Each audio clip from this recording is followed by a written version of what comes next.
whose body was mysteriously found just as he was starting to gain musical recognition, just months after his first major recital. Well, today I want to tell you about a Russian composer by the name of Alexei Stanchinsky. Alexei was born in 1988 at a rural estate in Russia. His father was a landowner, but also an amateur musician. So he grew up with music around him, but it wasn't like the hustle and bustle of a big metropolitan. He grew up in quiet and in peace, and that was a great way to grow. He started taking piano lessons, and by the time he was 6, it was very evident how brilliant this kid was, and he was already performing pieces by major composers. When Alexei was only 11 years old, they moved, and you would think, hey, they're going to go to Moscow because that's where the conservatory is. And he did go to the conservatory, but he couldn't live in Moscow. He had very fragile health, and so they would bring him into Moscow. He would go when he could, and then he would retreat. So they moved to a town, and this town was known for a famous composer by the name of Glinka, who would go around and find folk music and folk tunes, and was really the father of like the national music of Russia. Between the beauty of the landscape and the open fields and also this quiet folk music, it really helped shape his identity, though he definitely makes it his own later on musically. This going and coming to and from Moscow Conservatory was highly unusual, especially for a very serious student, and there was a lot of flexibility on his part, but also on his teachers' parts. But he must have been really amazing because his teachers were all so willing to work with him. So this contributed to somewhat isolated development. And so he's in Moscow with the music of Moscow, but also out. And so he's just unique in every way. And I think this really helped him find his own voice, because he was always kind of on the outside.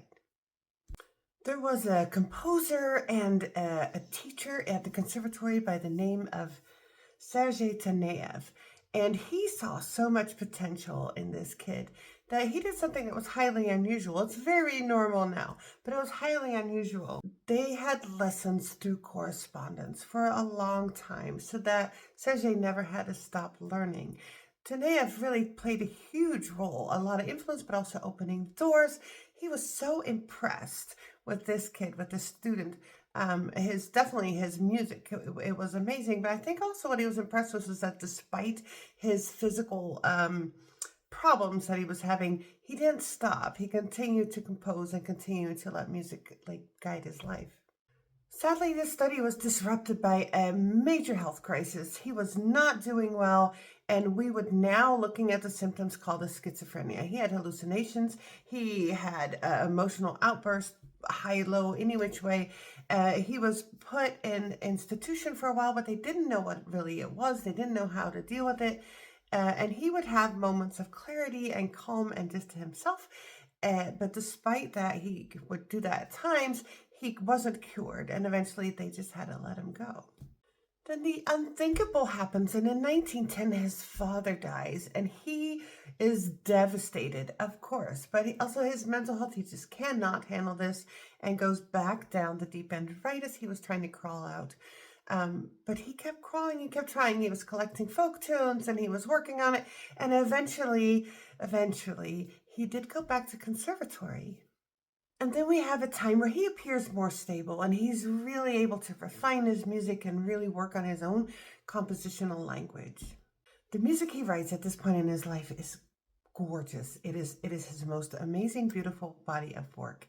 And he gets away from this late romantic Russian influence that he's hearing, and he is starting to create his own musical language, and it's really futuristic. We're later going to see other people do what he did then. He writes these preludes, these sketches, these nocturnes, and they have these shifting meters. They have these unexpected harmonic turns. They're lyrical and unsettled at times melodies, and also they're delicate, but often have these eerie textures.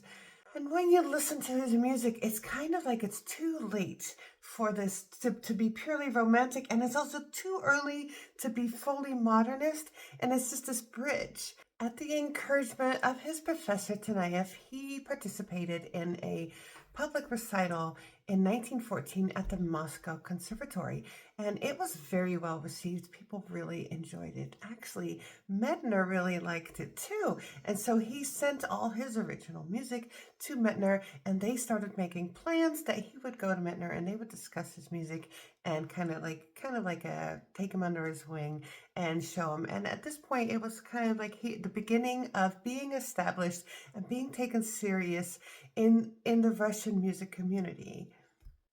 Tragically, this excitement of his new established life was very short-lived because just months later, his body was found in a stream not far from a friend's farm. And it is completely unclear what happened. We don't know if he decided to do this on his own, if that was an accident, if there was a sudden health crisis. I don't think there was, we just don't know. But it happened. And the thing is, he was only 26 years old. According to music scholars, he was so ahead of his time. You can hear these impressionistic textures. You can also, there's these complex, sometimes asymmetrical rhythms and advanced harmonic language that aren't really the thing yet. And many say that you can pre-hear like Prokofiev's sharpness. You can hear Scriabin's harmonic language, even elements that foreshadow Messiaen's light colors. So there's such a short-lived life with such a small body. There are holes also in his works. Like we have works from these years to these years, and then there's a gap, and there are people that believe that he systematically was destroying his own works. I'm not sure if that's true, and also we don't know why. But by 26 years old, he had left us with music that is just really striking our imagination, and it captures your heart. It has such emotional depth. His works feel almost like these musical diary entries. It's intimate, it's searching, it's longing, and sometimes very unsettling, and perhaps that's why his music speaks to us so well today. Go and listen to something by Alexei Stanchinsky.